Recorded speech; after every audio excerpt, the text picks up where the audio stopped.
नमस्कार, मैं हूं राजेश सिन्हा। दोस्तों, हम आपके लिए अलग अलग प्रतियोगिता परीक्षाओं के मद्देनजर खबरों और समाचारों का एक ऐसा संकलन लेकर आते हैं जो आपको आने वाली प्रतियोगिता परीक्षाओं में प्रश्नों के रूप में नजर आ जाते हैं। हमारी यही कोशिश होती है कि हम आपको वही जानकारी दे पाएं जो आपको इन परीक्षाओं में बहुत काम आए। तो आइए एक बार देख लेते हैं कि आज हम आपके लिए क्या लेकर आए हैं।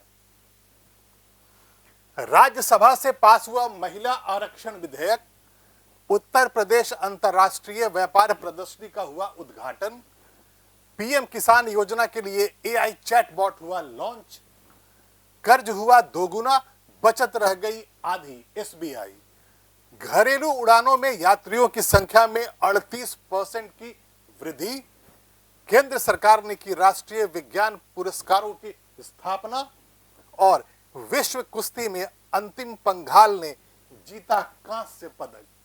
और अब खबरें विस्तार से। सबसे पहले हम बात कर लेते हैं महिला आरक्षण विधेयक की, जो अब अधिनियम बन गया है। राज्यसभा से पास हुआ महिला आरक्षण विधेयक।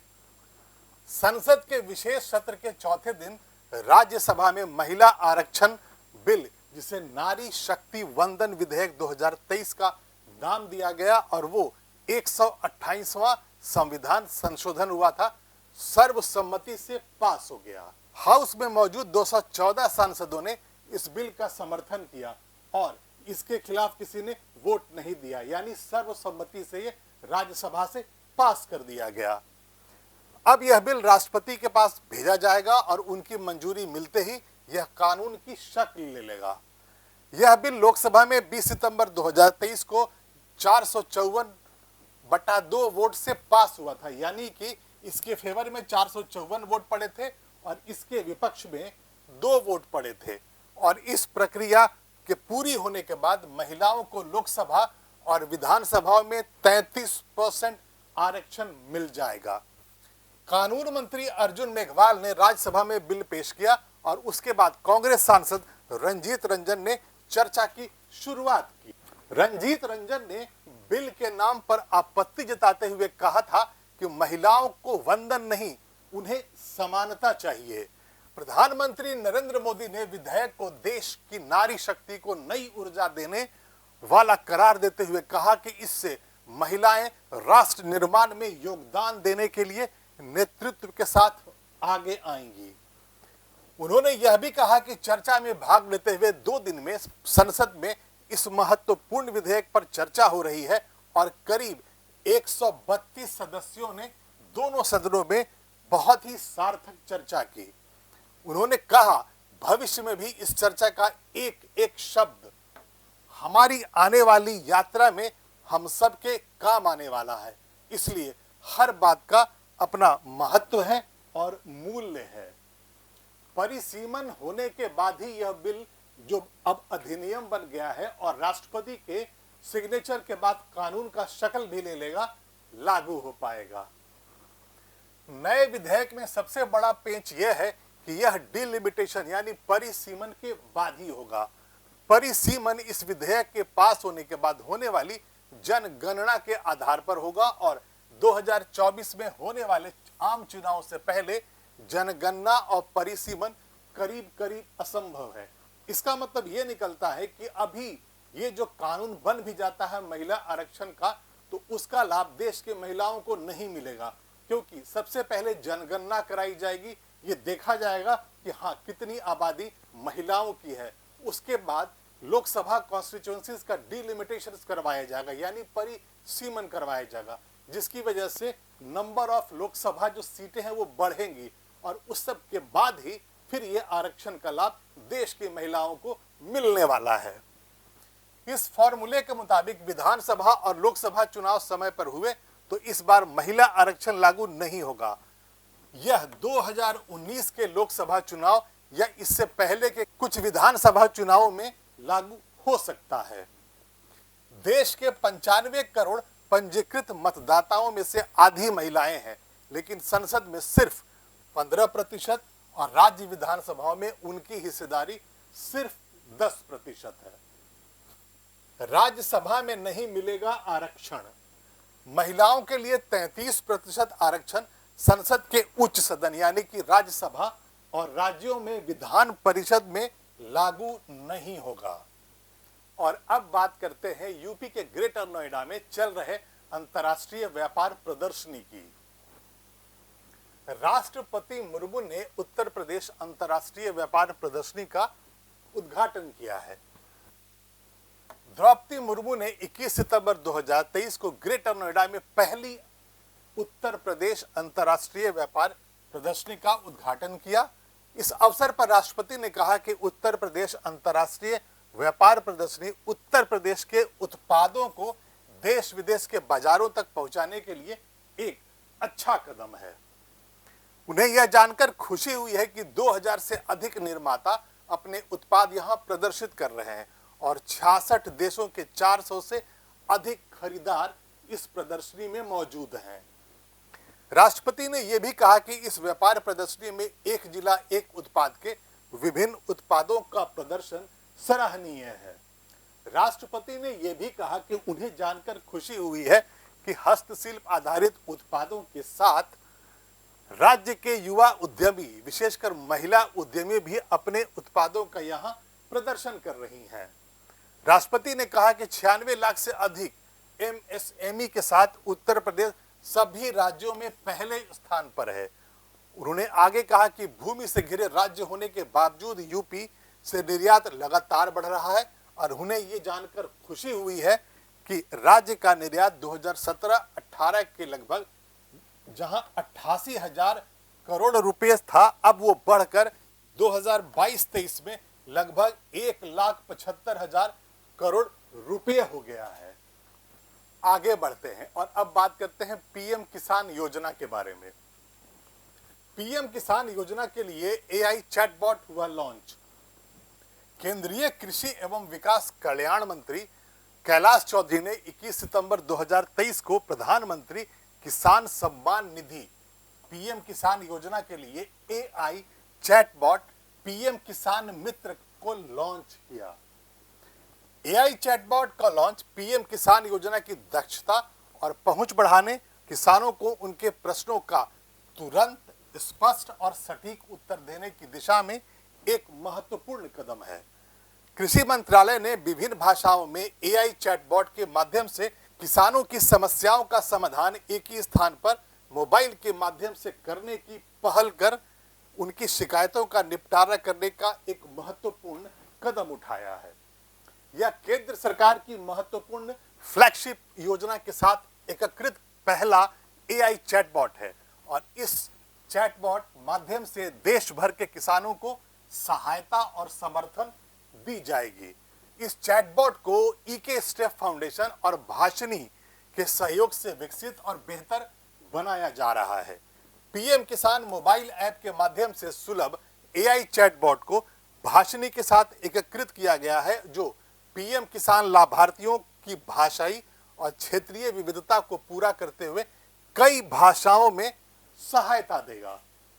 ये चैटबॉट 22 भाषाओं में उपलब्ध होने वाला है।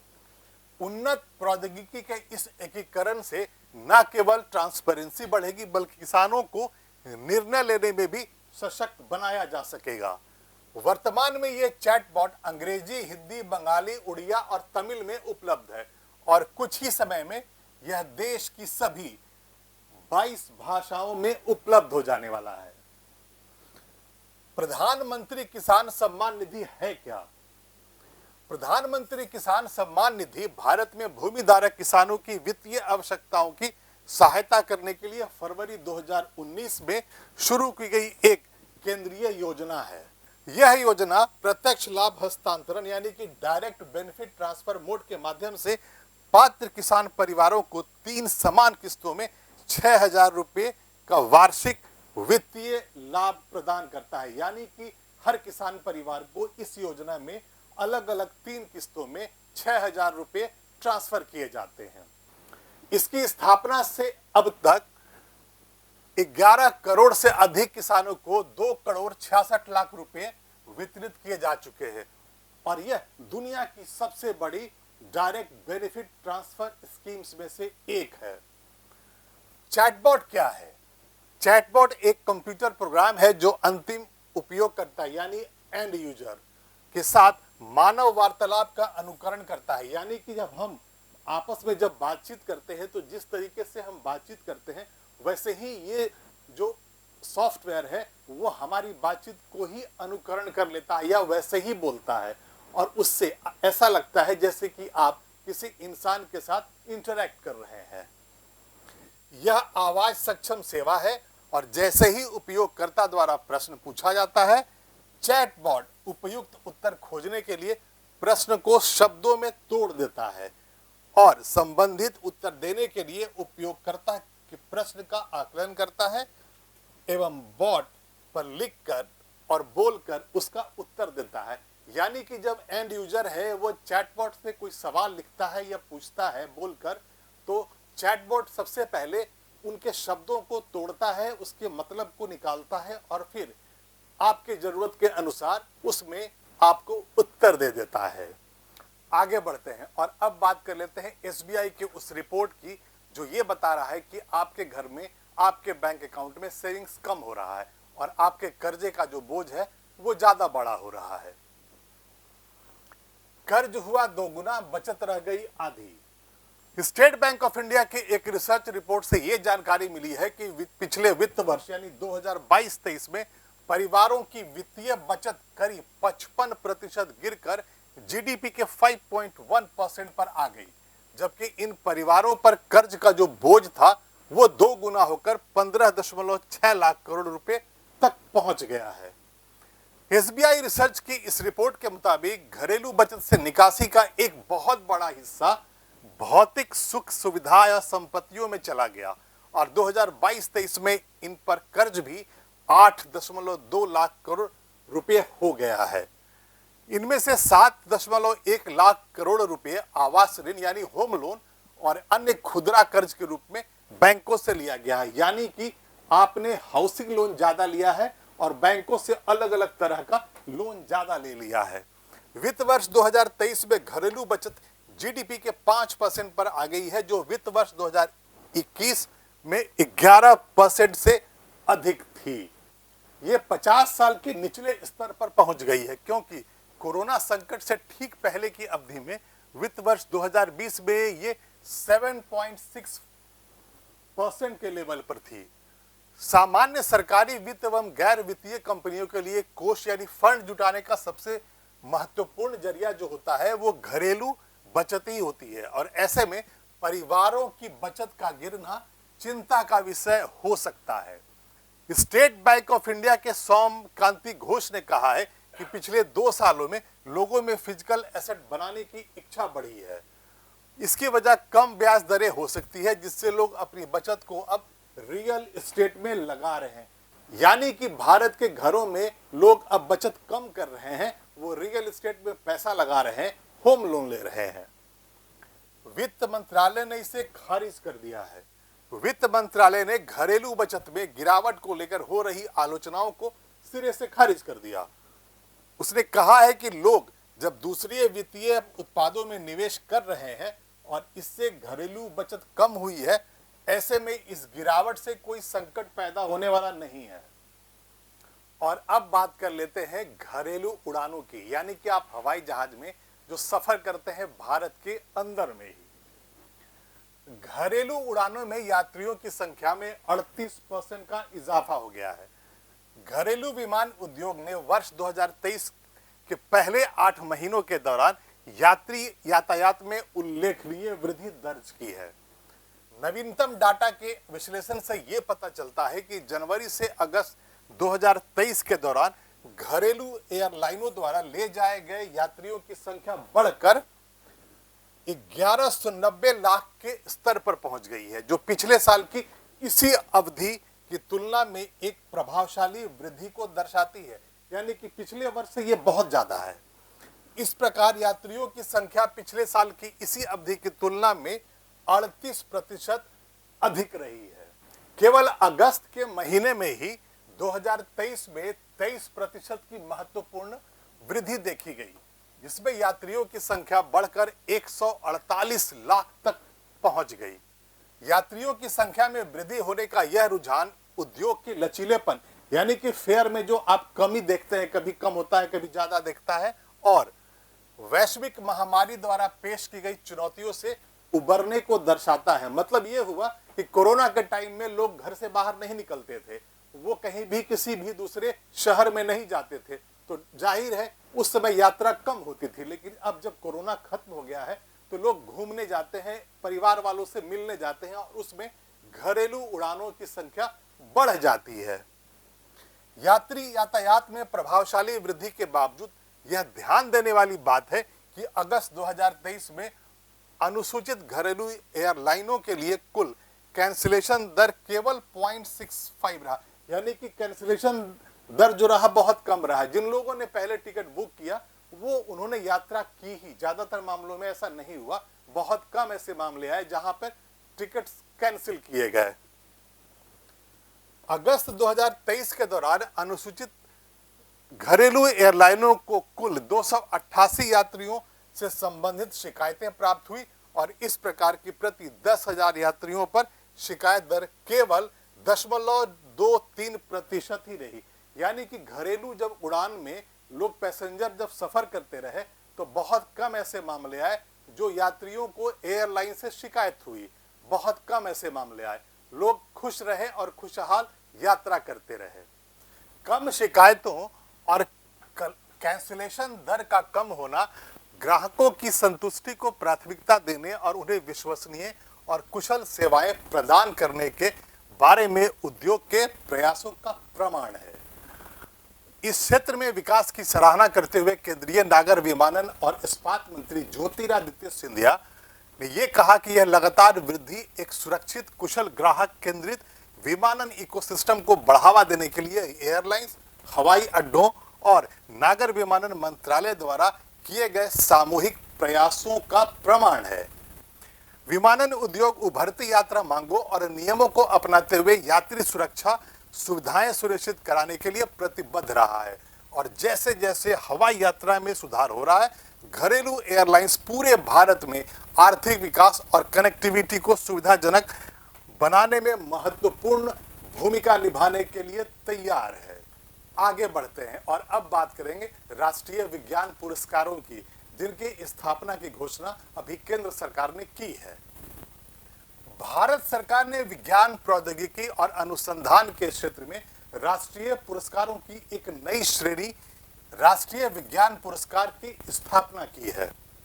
राष्ट्रीय विज्ञान पुरस्कार का उद्देश्य विज्ञान, प्रौद्योगिकी और प्रौद्योगिकी आधारित अनुसंधान, विभिन्न क्षेत्रों में वैज्ञानिकों, प्रौद्योगिकीविदों और शोधकर्ताओं द्वारा व्यक्तिगत रूप से या टीम के साथ किए गए उल्लेखनीय और प्रेरणादायी योगदान को मान्यता देता है।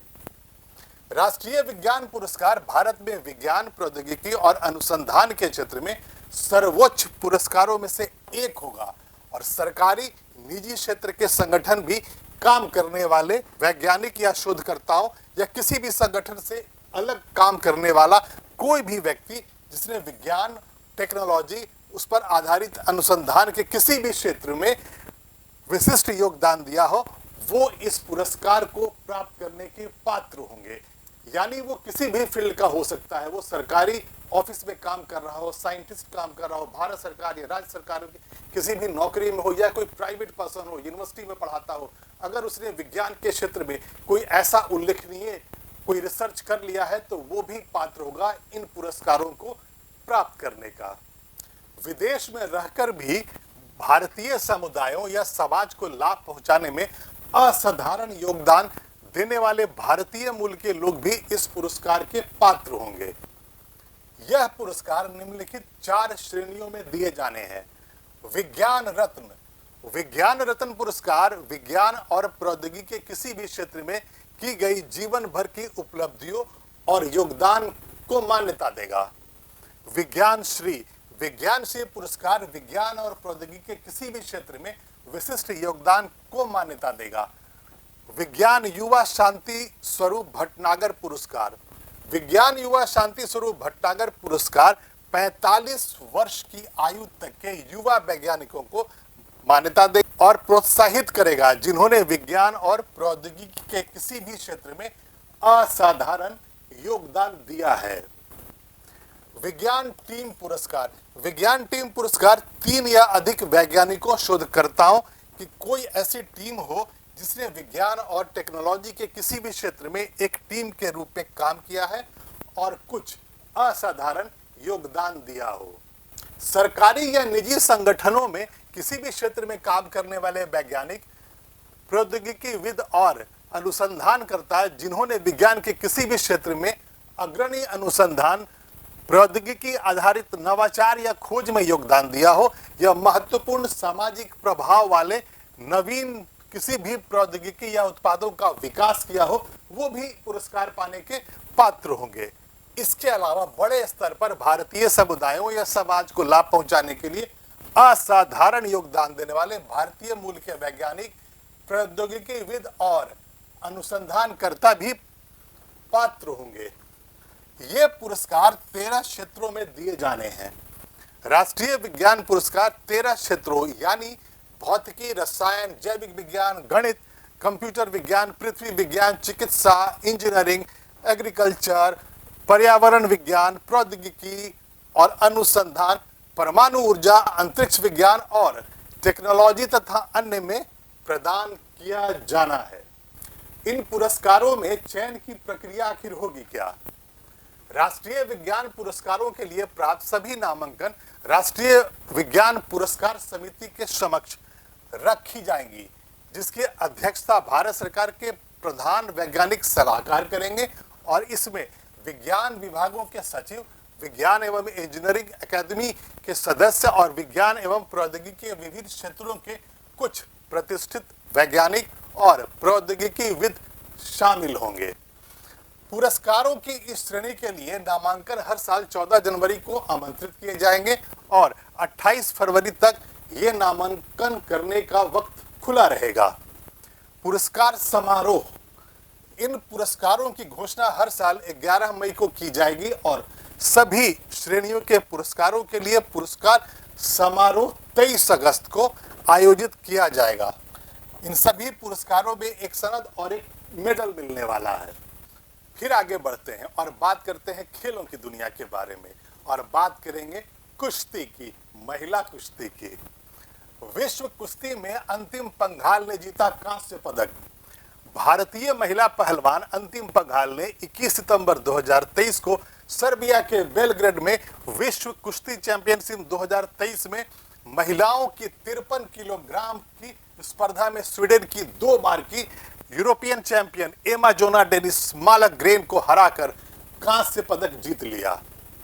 इस जीत से अंतिम पंघाल ने भारत के लिए पेरिस 2024 ओलंपिक कोटा भी हासिल कर लिया और यह ग्रीष्मकालीन खेलों के आगामी संस्करण के लिए कुश्ती में यह देश का पहला कोटा है। 2 बार की अंडर 20 विश्व चैंपियन अंतिम पंघाल ने मालग्रेन पर दबाव बनाते हुए तकनीकी श्रेष्ठता के आधार पर कांस्य पदक मैच में 16-6 से जीत सुनिश्चित की। इससे पहले अंतिम पंघाल ने शुरुआती दौर में 2022 विश्व चैंपियन यूएसए की डोमिनिक ओलिविया पेरिस को 3-2 से हराया था। हरियाणा के हिसार जिले की रहने वाली 19 साल की इस भारतीय पहलवान ने क्वार्टर फाइनल में रूस की नतालिया मालिशेवा के खिलाफ 9-6 से जीत हासिल करने से पहले राउंड ऑफ 16 में पोलैंड की रोक्साना मार्ता जसीना पर तकनीकी श्रेष्ठता के आधार पर जीत हासिल की थी। अन्य महिला रेसलर्स ने किया निराश। हालांकि मनीषा 62 किलोग्राम, प्रियंका 68 किलोग्राम और ज्योति ब्रेवाल 72 किलोग्राम को हार का सामना करना पड़ा और अब टूर्नामेंट में इनकी उम्मीदें इन्हें हराने वाले खिलाड़ियों के नतीजे पर निर्भर करती है। भारत के सभी 10 पुरुष फ्री स्टाइल पहलवान पहले ही इस टूर्नामेंट से बाहर हो चुके हैं और वे ओलंपिक कोटा हासिल करने या गैर ओलंपिक वर्गों में पदक जीतने में नाकाम रहे हैं। भारतीय कुश्ती महासंघ को निलंबित किए जाने के कारण भारत के सभी पहलवान यूनाइटेड वर्ल्ड रेसलिंग के ध्वज तले चुनौती पेश कर रहे हैं। यूनाइटेड वर्ल्ड रेसलिंग ने रेसलिंग फेडरेशन ऑफ इंडिया की सदस्यता अनिश्चित काल के लिए निलंबित कर दी है। इसके पीछे अध्यक्ष पद का चुनाव ना होना बताया गया है। यूनाइटेड वर्ल्ड रेसलिंग शौकिया कुश्ती के खेल के लिए अंतर्राष्ट्रीय गवर्निंग बॉडी है और इसका मुख्यालय स्विट्जरलैंड में है। और अभी के लिए इतना ही। हम फिर हाजिर होंगे, खबरों और जानकारियों का ऐसा ही एक कलेक्शन लेकर आएंगे। लेकिन आप इस वीडियो को लाइक करें, शेयर करें और इस चैनल को सब्सक्राइब करें। तब तक के लिए धन्यवाद।